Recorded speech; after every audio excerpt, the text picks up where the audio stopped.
One of the things that pains me most is that when an African leader, and I'm using the word leader very loosely because many of them are not leaders, whenever they fall sick, they never seek medical attention in their own countries. They go out and seek medical attention in countries run by others. Can we afford that? Does it even make sense? And yet that is what happens in many African countries. Where is the knowledge that we are talking about? Is going to behave now that we have COVID and we know and have appreciated its impact? I hear people use words such as post-COVID, we are going to behave in this way. There is no post-COVID. COVID is always going to be with us. Diseases come and they remain. The only thing that happens is that we discover medicine or vaccines, or that we become resistant to them.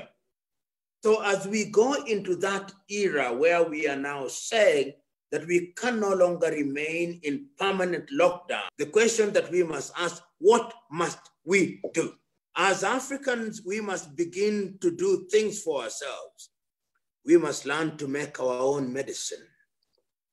We must learn to make our own medical equipment. We must learn to have our own masks, our own protective gear. We must learn to make our own ventilators. We must have our own vaccines. We must have our own medicine. That is in the medical arena. In the arena of education, we must learn to have our own curriculum. Our curriculum whose only agenda is to open our minds and to make us do that which is good and right for our benefit. We must do that in the arena of education. In the arena of agriculture, we must ensure that we have the capacity and the ability to feed ourselves. And number 4, we must also be innovators. We must use our young men and women to good effect. And I think that if we do that, and we collaborate continentally